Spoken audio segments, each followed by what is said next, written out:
একদিন পথের মধ্য দিয়ে যাচ্ছিল, যাওয়ার সময় দেখে একটা মস্ত বড় বাঘ। আল্লামা ইমাম ইবনে কাসির আল বেদায়ের মধ্যে লেখেন, বিরাট বড় একটা বাঘ। এই বাঘটা এসে বসে রয়েছে। তখন ওই ছেলেটা একটা পাথর হাতে নিয়ে বলল, আল্লাহ, যদি তোমার ধর্ম সত্য হয়ে থাকে, তোমার একত্ববাদ সত্য হয়ে থাকে, তুমি রব্বে কারিম যদি সত্য হয়ে থাকো, তাহলে এই পাথর আমি বাঘকে মারবো, বাঘটা যেন মরে যায়। ওই ছেলেটি পাথরখানা নিয়ে যখন বাঘের মাথা বরাবর মারল, পাথরের আঘাতে সাথে সাথে বাঘ জমিনের মধ্যে লুটায় পড়ে মারা গেল। একবার জোরে বলা যাবে কি সুবহানাল্লাহ? ও ভাই বলবেন, হুজুর আপনি কি কিচ্ছা বলেন? না, আমি কোরআনের ঘটনা বলতেছি, খুব মনোযোগ দিয়েন। বাঘটা মারা গেল। বলবেন, হুজুর এই ঘটনার ভিতরে আমাদের কি শিক্ষা আছে? শিক্ষা পরে কোরআনের এমন কোনো কথা নাই যে কথার মধ্যে শিক্ষা না আছে, ঠিক কিনা? ওই ছেলেটি পাথর মারার পরে বাঘটা মরে গেল। মরে যাওয়ার পরে সারা এলাকায় জানাজানি হলো, আব্দুল্লাহ ইবনে তামির বাঘ মেরে ফেলেছে। ছেলেটার নাম ছিল আব্দুল্লাহ ইবনে তামির। বাঘ মেরে ফেলেছে, বাঘ মেরে ফেলছে। আহা, সারা এলাকায় তার পরিচিতি ছড়িয়ে পড়ল। এই পরিচিতি ছড়িয়ে পড়ার পরে আল্লাহ পাক তার হৃদয়ের ভিতরে আরো বুদ্ধি উপলব্ধি বাড়ায় দিলেন। ছেলেটা একদিন পাদ্রীকে বলতেছে, হুজুর আমাকে ইসমে আজম শিক্ষা দিয়ে দেন। বলে, বাবা ইসমে আজম তুমি বুঝবা না, এটা অনেক বড় দামি বিদ্যা। তুমি যদি এটা শিখতে চাও তাহলে তোমার আরো বয়সের দরকার, আরো খেদমতের দরকার। বলে, না হুজুর, ইসমে আজমটা আপনি আমাকে শিখাই দেন। পাদ্রী বলে, না রে বাবা, ইসমে আজম তোমাকে শেখানো যাবে না। এটা আল্লাহ পাকের এক বিশেষ নাম, বড় পাওয়ারফুল নাম। এটা যদি তোমাকে শিক্ষা দেয় তাহলে তুমি ব্যতিগ্রস্ত হয়ে যাবা, কোনো বিপদের সম্মুখীন হয়ে যেতে পারো, কারণ এই বয়স তোমার হয় নাই। এই বয়স তোমার হয় নাই। আপনি লক্ষ্য করবেন, 40 বছর বয়সে নবীজির উপরে কোরআন শরীফ নাজিল হলো। 40 বছর বয়সে। কেন 40 বছর আগে কি আল্লাহ কোরআন দিতে পারতেন না? হ্যাঁ, কোরআন শরীফ নাজিল হলো 40 বছর বয়সে, কিন্তু আমার আল্লাহ তার নবীকে নবুয়ত দিয়েছিলেন সৃষ্টির প্রারম্ভে। হযরতে আবু হুরায়রা বলেন, আমি নবীজির জবান থেকে শুনেছি, নবী বলেছেন, কুনতু আউয়ালুন নাবিয়্যিনা ফিল খালক, সৃষ্টির মধ্যে আমি প্রথম নবী, আমার আগে কোনো নবী নাই। ওয়া আখিরুহুম ফিল বাস, সৃষ্টির মধ্যে আমি শেষ নবী, আমার পরে আর কোনো নবী হবে না। একবার জোরে বলা যাবে কি মারহাবা? আল্লাহর এই যুবক বান্দাটি, এই বালক পাদ্রীর কাছে বলেন, হুজুর আপনি আমাকে ইসমে আজম শিক্ষা দেন। ছেলেটি বলল, হুজুর ইসমে আজম শিক্ষান। পাদ্রী বললেন, না, ইসমে আজমের ওজন তুমি সহ্য করতে পারবে না। ছেলেটা একটা কাজ করলো, কোরআন শরীফে আমার মালিকের নাম আছে 99টা নাম, তাওরাতে জবুরে ইনজিলে আল্লাহ পাকের নাম আছে 3000-এর উপরে নাম, কোরআনে নাম আছে 99, তাওরাতে জবুরে ইনজিলে আল্লাহর দেওয়া নাম আছে 3000-এর উপরে। সারা তাওরাত জবুর ইনজিল খুঁজে খুঁজে ছেলেটি আল্লাহর যতগুলি পবিত্র নাম মোবারক আছে, এই নামগুলি সংগ্রহ করার পরে সে প্রত্যেকটা তীরের ফলার ভিতরে নামগুলি লেখলো। নামগুলি লেখার পরে সে আগুন জ্বালাইলো। আগুন জ্বালাইয়া প্রত্যেকটা তীর সে আগুনের মধ্যে মারতে লাগলো। সব তীর আগুনের মধ্যে পড়ে যায়, কিন্তু আল্লাহর ইসমে আজম খচিত নামটা আগুন থেকে বারবার লাফ দিয়ে জমিনের মধ্যে পড়ে যায়। একবার আওয়াজ তুলে বলা যাবে কি সুবহানাল্লাহ? ওই ছেলেটি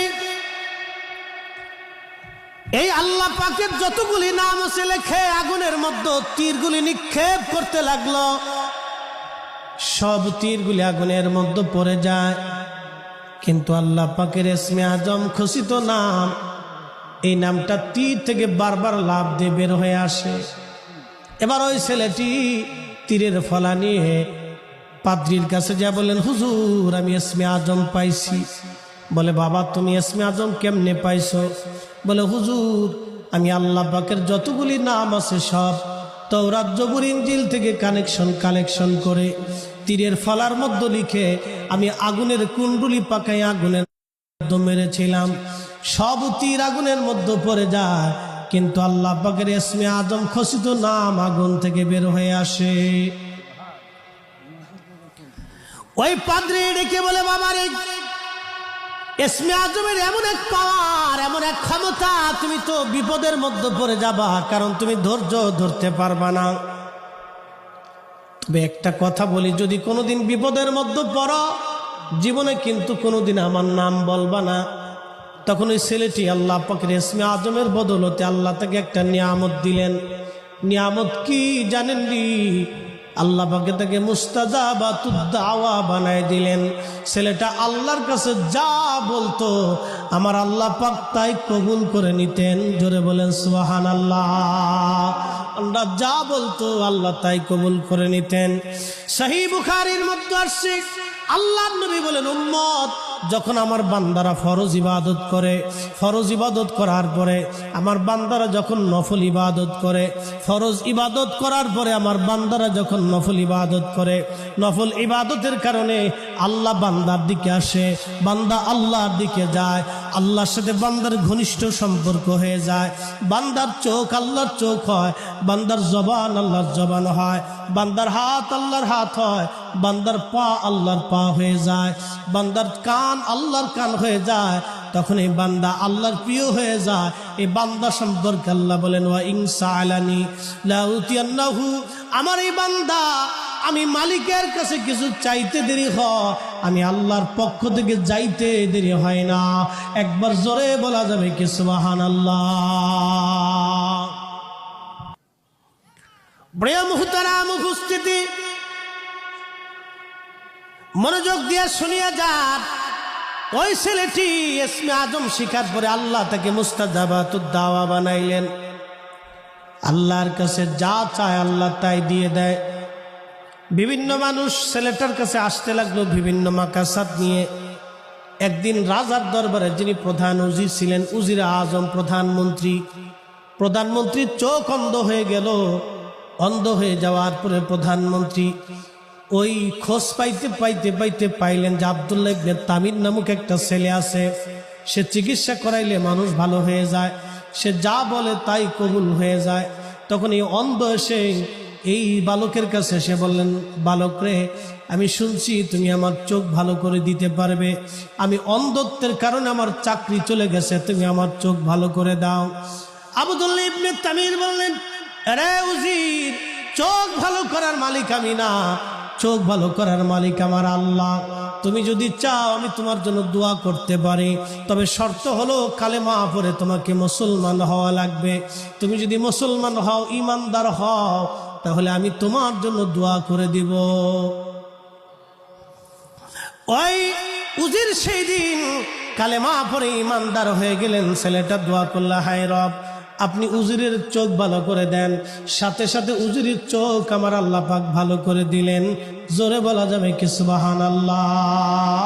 সাথে সাথে চোখ ভালো করে দিলেন। হাজরাতে আব্দুল্লাহ ইবনে তামির বললেন, উজির, চোখ ভালো করার মালিক আমি না, চোখ ভালো করার মালিক আল্লাহ, আমি দোয়া করব চোখ ভালো হয়ে যাবে। উজির দোয়া করে দিলেন, বালকটা উজিরের চোখ ভালো হয়ে গেল। চোখ যখন ভালো হয়ে গেছে, উজির তখন রাজার দরবারে গেলেন। রাজ দরবারে যাওয়ার পরে বললেন, হে রাজা, আপনি আমার চাকরি ফিরাই দেন। রাজা বললেন, চাকরি ফিরাই দিব, আগে বলো তোমার চোখ কিভাবে ভালো হয়েছে। তখন এই উজির ডাক দিয়ে বললেন, আমার রব, আমার আল্লাহ আমার চোখ ভালো করে দিয়েছে। রাজা বলেন, এর আল্লাহ শব্দ কোথায় পাইলি? বলে, আমাকে আব্দুল্লাহ ইবনে তামির শিক্ষা দিয়েছেন।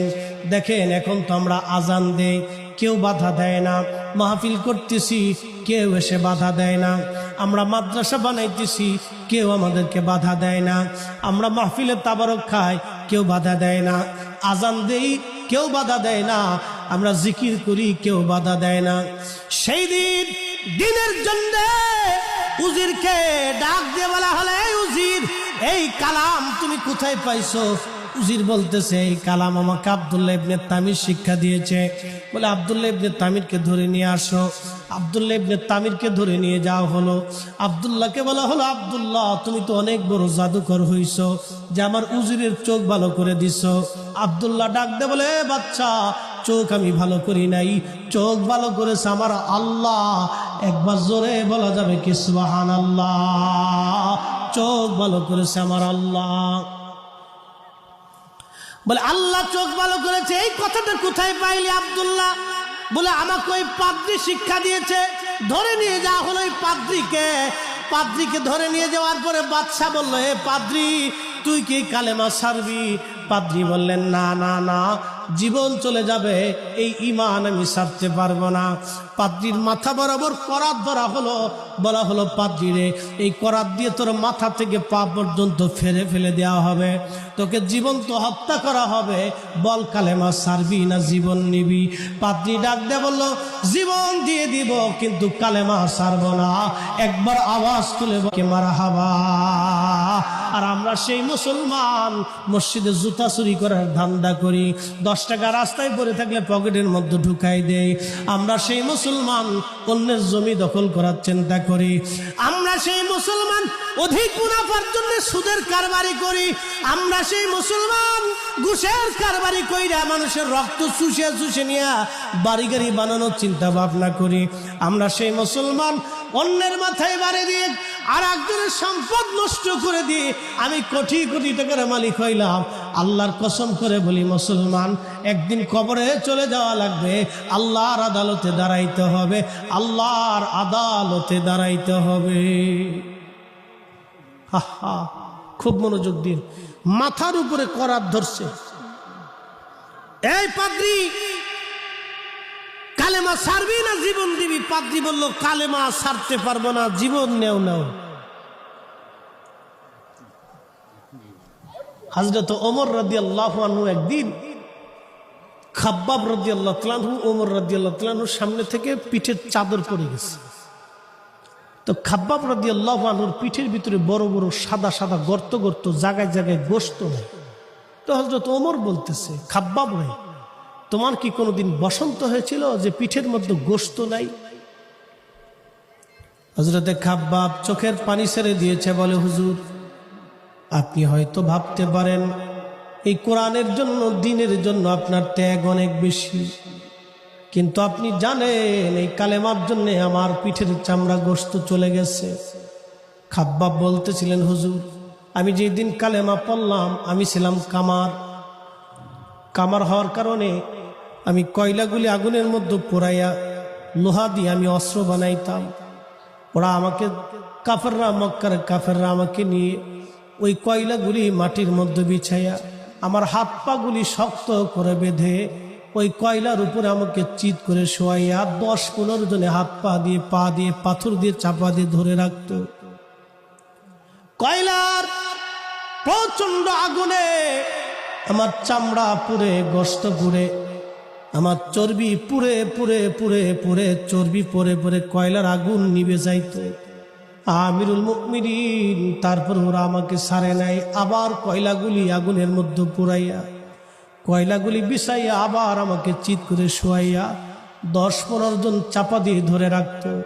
আমার পিঠের গোশতগুলি পুড়ে পুড়ে, চর্বি পরে পরে কয়লার আগুনগুলি নিভে যাইত।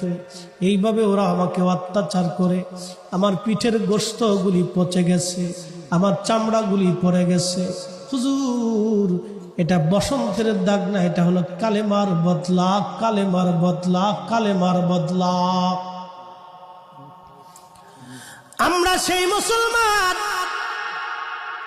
আমরা সেই মুসলিম, আমরা সেই মুসলমান। কালেমার বদলায় সাহাবীদের পিঠের চামড়া চলে গেছে, গোশত পড়ে গেছে। হযরত বেলালের মতো সাহাবী, আহা, বুকের মধ্যে গলার মধ্যে রশি বেঁধে তার মনিব তাকে মক্কার অলিগুলি দিয়ে টেনে টেনে হেসড়ে হেসড়ে এই মরুভূমির বালুর মধ্যে চিৎ করে শোয়াইয়া পাথর চাপা দিয়ে বেলালকে হাত পা বেঁধে রাখত। প্রচন্ড গরমে, লু হাওয়া, এই প্রচন্ড গরমে বালুগুলি ছিটে ছিটে বেলালের শরীরে এসে পড়ত। আহা, সিটে সিটে যখন এসে পড়তো ফুসকা পরে পরে ঘা হয়ে যাইত। ওই ঘায়ের মধ্যে বেলালকে চাবুক দিয়ে পিটানো হতো, ফিনকি মেরে মেরে মেরে মেরে রক্ত পড়তো।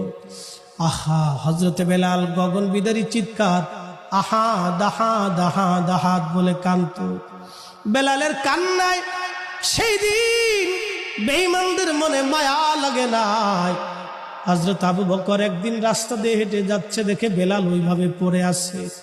নবীর দরবারে যা বলেন, হুজুর বেলালের কঠিন কষ্ট আমাদের আর সহ্য হয় না। নবী গো, আপনি যদি অনুমতি দেন বেলালকে আমি টাকা দিয়ে মুক্ত করে ছাড়িয়ে নিয়ে আসতে চাই। নবীজি বললেন, যাও আমার বেলালকে মুক্ত করে নিয়ে আসো। হযরত বেলালকে মুক্ত করে নিয়ে এসে আবু বকর আজাদ করে দিলেন। মদিনায় হিজরত করে চলে গেলেন। আজান আসলো, আজানের প্রবর্তন আসার পরে আল্লাহর নবীজি বললেন, বেলাল লাব্বাইক ইয়া রাব্বাল আলামিন, তুমি যাও মিনারায় যা আজান দাও। হযরত বেলাল নবীর মসজিদের পাশে একজন বনু নাজ্জার গোত্রের মহিলার ছাদ ছিল, ওই ছাদের উপরে দাঁড়ায় দাঁড়ায় বেলাল আজান দিতেন। আহা, বেলালের আজানের তাওয়াজ্জু এতই পরিমাণে ছিল, বেলাল আজান দিলে মদিনার সাহাবীরা ঘর থেকে পাগলের মতো ছুটাইসা মসজিদে নববীতে নামাজের কাতারে দাঁড়ায় যাইতো। জোরে বলা যাবে কি সুবহানাল্লাহ। হযরতে বেলাল আজান দেয়, কিন্তু আজানের মধ্যে ভুল হয়, আশহাদুর জায়গা বেলাল আশহাদু করে। কারণ বেলাল যখন আহাদ আহাদ বলে কাঁদতো, তখন ইহুদি চিন্তা করলো বেলালের পিঠের চামড়া উঠাইলাম, কিন্তু জবান তো বন্ধ করতে পারলাম না। এবার বেলালের জবান বন্ধ করা দরকার। সেই জন্য হযরতে বেলালের জিহ্বা টেনে এনে বের করে একটা লোহার শিক আগুনের ভিতরে গরম করে দিয়ে বেলালের জিহ্বার এই পার ওই পার দিয়ে ঢুকাইয়া মুখের মধ্যে চাপা দিয়ে ধরে রাখতো। বেলালের জবান বন্ধ ছিল, কিন্তু হৃদয় বন্ধ ছিল না। যুবক, বেলালের জবান বন্ধ ছিল, কিন্তু হৃদয় বন্ধ ছিল না। জবান বন্ধ ছিল রে, হৃদয় বন্ধ ছিল না। জবান বন্ধ ছিল, হৃদয় বন্ধ ছিল না। আহা, বেলালের জিহ্বা ফুটা হয়ে গেল। আশহাদুর জায়গা বেলাল আশহাদু পড়তো, লাহানে জলি হয়ে যাইতো। কিন্তু আল্লাহর কাছে এটা আইব হয় নাই, দোষ হয় নাই। সাহাবীরা বেঈমানরা সেই দিন এসে বলল, মুনাফিকরা বলল মুহাম্মদ মূর্খ, মুহাম্মদের সাহাবীরাও মূর্খ। সাহাবীরা এসে বলে, ইয়া নবী আল্লাহ, কাফেররা সমালোচনা করে বেলালের আজানে ভুল হয়, লাহানে জলি হয়। আপনি যদি বলেন নতুন মুয়াজ্জিন আমরা এনে দিব। আল্লাহর নবী বললেন, সাহাবীরা রে, তোমরা নতুন মুয়াজ্জিন আনতে চাও? তোমরা কি জানো আমার বেলাল আজান দিলে এই আজানের আওয়াজ আরশে মুআল্লা পর্যন্ত পৌঁছাইয়া যায়? চিৎকার মেরে জোরে বলা যাবে কি আল্লাহু আকবার? একসাথে বলেন আল্লাহু আকবার। হযরত বেলালের দিনের দাগ, পিঠের চামড়া, গোশতগুলি রক্ত দিয়েছে, জিহ্বা দিয়েছে, কিন্তু ঈমান দেয় নাই। নবীর ভালোবাসার জন্য, কালেমার ভালোবাসার জন্য বেলালের আজান, নবীর মসজিদে দাঁড়াইয়া বেলাল আজান দিত। এই আজান আরশে মুআল্লা পর্যন্ত যাইতো। পৃথিবীর সব মাইক লাগায়া যদি আজান দেন, আল্লাহর আরশ পর্যন্ত আজান যাবে না, কিন্তু বেলাল আজান দিলে আরশে মুআল্লা পর্যন্ত যাইতো। সুবহানাল্লাহ। তেলের গাড়ি তেলে চলে, হাওয়ার গাড়ি হাওয়ায় চলে, বিনা তেলে চালায় গাড়ি নবী সুলাইমান। আমরা সেই মুসলমান, আমরা সেই মুসলমান। এখন যদি কেউ আইসে কহে বাঘ আসতেছে, দেখবেন মাঠ খালি হয়ে গেছে। আমরা মুসলমান, কিন্তু মুসলমান হতে পারিনি। আমরা নাম কেউ আসতে মুসলমান। সাহাবায়ে কেরামের পিঠের গোশত চলে গেছে, টেনে টেনে উঠিয়ে ফেলে দিয়েছে, ঈমান ছেড়ে দেয় সাহাবা। আর আমরা ফার্স্ট টাইম লোভ ছাড়তে পারি না, ফার্স্ট টাকে লোভ ছাড়তে পারি। খুব মনোযোগ দিয়ে সুন্দরী নারী রাস্তা দিয়ে হেঁটে গেলে এখনো লোভনীয় ভাবে আমরা তাকাই। আহা, লজ্জা করা উচিত, শরম করা উচিত আমাদের। সুন্দরী নারী রাস্তা দিয়ে হেঁটে গেলে লোভনীয় নজরে তাকাই, শরম করা উচিত আমাদের। কত বড় দিনের ত্যাগ সাহাবায়ে কেরামের ছিল সেই দিন, আমরা তাদের উত্তরসূরি। ইমাম আহমদ ইবনে হাম্বল পিঠের চামড়াগুলি গোশতগুলি টেনে টেনে উঠিয়ে ফেলে দিয়েছে, তারপরও কোরআনের একটা মাসালা এসে মত পরিবর্তন করে নাই, ইমান ছেড়ে দেয় নাই। জোরে বলা যাবে কি সুবহানাল্লাহ? আহা, কষ্ট হচ্ছে আপনাদের? কথা বোঝা যায় তো? তাহলে একসাথে আবার বলি তো, আল্লাহু আকবার। হয়েছে না? না, আমি এই জন্য আওয়াজ দিওয়াচ্ছি, কারণ রাত বেশি হলে মানুষের স্নায়ু দুর্বল হয়। বেশি রজনী আসলে স্নায়ু দুর্বল হয়, কারণ রাত আল্লাহ দিছে ঘুমের জন্য, এটা বিশ্রামের জন্য। এটা হলো বিশ্রামের জন্য। এটা বেশি রাত্রে হলে আপনাদের স্নায়ু দুর্বল হবে। অনেকেই জিম দিয়ে ফেলবেন, কারণ সারাদিন পরিশ্রম করেন, কাজ করেন, জিম ঘুম আসাটাই স্বাভাবিক। তো বেশি রাত্রে বক্তাদেরকে দিলে এই একটা অসুবিধা, আপনাদেরকে জাগায় রাখতে হয়। আমাদের শুধু ওয়াজ শুয়ে চোখ বুঝে ওয়াজ করে গেলে হবে না, জাগায় রাখতে হয়। এই জন্য মাঝে মধ্যে আমরা আর বেশি রাত্রিবেলা কৌতুক করি, কৌতুক করে আপনাদের ঘুম ভাঙানোর চেষ্টা করি, মস্তিষ্ক ঠিক রাখার চেষ্টা করি। একসাথে আবার জোরে বলি তো, আল্লাহু আকবার। না, হইছে না? কালেমার আওয়াজ এত কম হবে কেন? আমরা মুসলমান। আমরা কি? জোরে বলেন, আমরা কি? আরে শাহজালালের আল্লাহু আকবার আজানে গোর গোবিন্দের প্রাসাদ ভেঙেছিল। মুজাদ্দিদ আল ফিসানির জিকিরের আওয়াজে সম্রাট আকবর ও জাহাঙ্গীরের মসনদ কেঁপেছিল।